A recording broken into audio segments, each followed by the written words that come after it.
میں پھر بھی گزارش کروں گا کہ اہل سنت والجماعت کا جو عقیدہ ہے یہ بڑا مضبوط عقیدہ ہے. میں کہتا ہوں میں بڑا تنگ بھی ہوں ان سے, سنیوں سے. میں کھلا آدمی ہوں, میں کوئی ڈرتا نہیں ہوں کسی سے. زندگی موت اللہ کے ہاتھ ہے, اللہ کے ہاتھ ہے, کوئی نہیں مار سکتا. جب اس کا حکم ہوگا تو مریں گے, ہے جی. تو اس لیے ڈر کوئی نہیں ہے, صرف یہ ہے کہ مجھے ان سے گلہ بھی بڑا ہے کہ یہ سمجھتے ہیں کہ ہمارے مسلک کی ترجمانی کی جائے تو ہماری ساری ان باتوں کو مان لیا جائے جن کا ہمارے پاس ثبوت نہیں ہے, اور ہم نے اپنی طرف سے گھڑ کر اس کو دین میں شامل کر لیا ہے. ان کو بھی مانو تب سنی ہو, یہ میں نہیں مانتا. ٹھیک ہے, چاہے بریلوی حضرات تنگ ہو, چاہے کوئی بھی تنگ ہو. کئی لوگ کہتے ہیں جناب تم اپنا مذہب بتاؤ کہ تم بریلوی ہو, دیوبندی ہو, شیعہ ہو, اہل قرآن ہو, تبلیغی ہو, کیا بلا ہو. بھائی کبھی بریلویوں کی تعریف کرتے ہو, کبھی ان کو دھر لیتے ہو, کبھی دیوبندیوں کی تعریف کرتے ہو, کبھی ان کو دھر لیتے ہو, کبھی شیعہ کی تعریف کرتے ہو, کبھی ان کو دھر لیتے ہو. تم یہ چکر کیا ہے, تم ہو کیا؟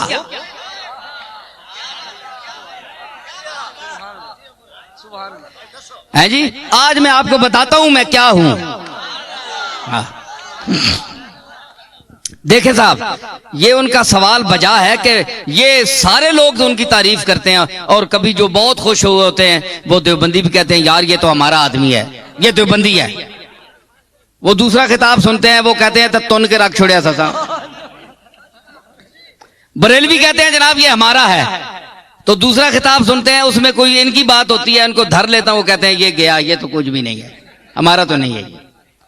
شیعہ کہتے ہیں اہل بیت کی تعریف اس سے بڑھ کر کسی نے کی نہیں, کبھی ان کو بھی کوئی چٹکی لگا دی, وہ کہتے ہیں یار ہمیں بھی ہماری خبر بھی لے گیا.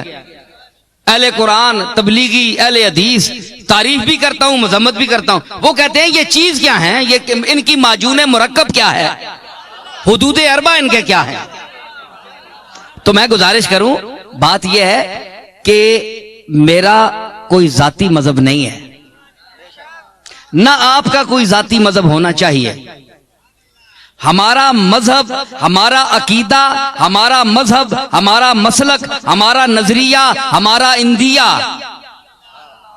وہ ہونا چاہیے جو اللہ کی آخری کتاب قرآن مجید میں آیا ہے, یا جناب محمد الرسول اللہ سے جو عقیدہ, جو طریقہ ثابت ہے وہ آپ کا اور میرا عقیدہ ہونا چاہیے. ٹھیک ہے نا, یہ مسلمان کی تعریف ہے.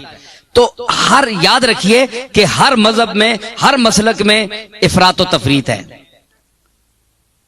یا کوئی کسی بات میں گھٹ جاتا ہے, بہت دالیوں لے ونن تے بعض جگہ وہ اتنی شدت کرتے ہیں کہ حد سے بڑھ جاتے ہیں. میانہ روی, حضور نے فرمایا خیر الامور اوسطھا, یہ آپ کا ایسا جملہ ہے کہ پوری کائنات کے ہر چیز پر اس کا اطلاق ہو سکتا ہے, پوری کائنات, ہر عمل, ہر نظریہ, ہر نقطہ. یہ سرکار مدینہ کا وہ ارشاد ہے.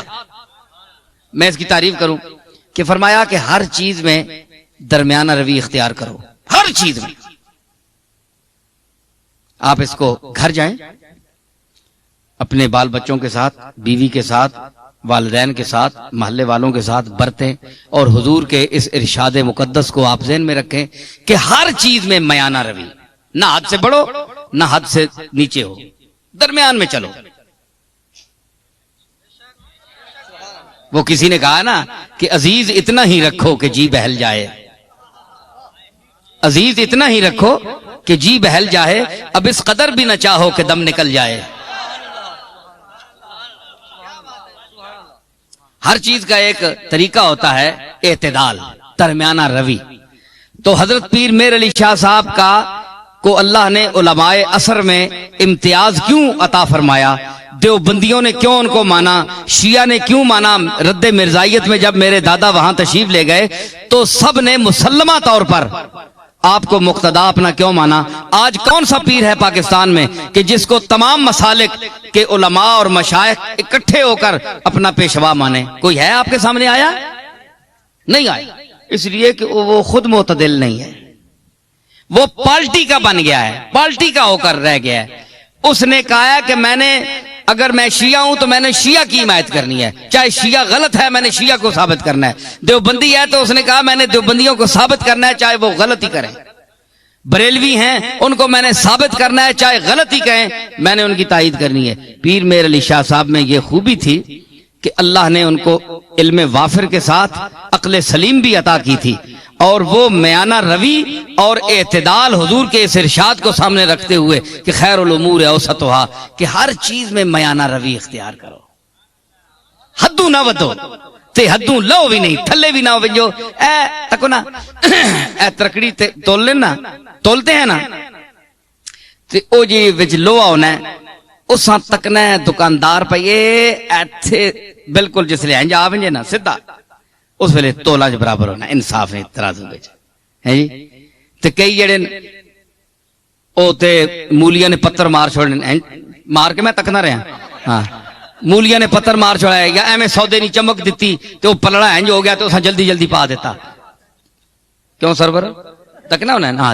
اچھا تو مطلب ہے کہ دھوکہ دے دیا، چکر دے دیا، تو مطلب یہ ہے کہ وہ سودا وہاں جاتا نہیں پورا، صرف ٹچ کر کے اس کو نیچے کر کے چکر دے کے چلے جاتے ہیں۔ لیکن جو سمجھدار گاہ کو اس کو پتہ ہے کہ جب یہ بالکل تول میں صحیح آئے گا نا،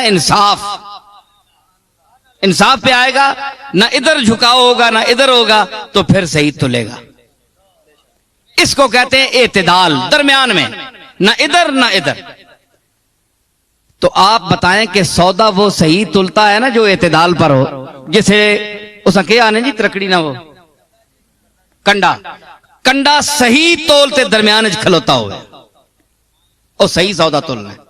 پیر میر علی شاہ صاحب کے میزان علم پر وہ کنڈا جو صحیح ہے اس پر ہر وہ سودا تلتا ہے، اور جو غلط ہو زائد ہو وہ ادھر ادھر ڈول بننا ہے، ختم ہو بننا ہے۔ لوگ آ رہے جناب پیر صاحب عجیب آدمی ہے، کسی کو انہوں نے کافر نہیں کہا، کسی کو مشرک نہیں کہا، کسی کے خلاف فتویٰ نہیں دیا، سب کو کہتے ہیں مسلمان ہیں، لیکن یہ ذرا ٹھیک کر لو، یہ ٹھیک کر لو، یہ غلط ہو تم، یہ غلط ہو، یہ ذرا ٹھیک ٹھاک کر لو، باقی تم ٹھیک ہو۔ پیر میر علی شاہ صاحب یہی کہتے ہیں نا۔ تو ہمارے یہ آج کے بعض بریلوی حضرات یہ کہتے ہیں جناب کہ انہوں نے اتنا علم ہونے کے باوجود انہوں نے کیوں کسی کو کافر نہیں کہا، دیوبندیوں کو کافر کیوں نہیں کہا پیر میر علی شاہ نے، اتنا بڑا عالم ہے، اور دوسرے لوگوں کو کیوں نہیں کہا؟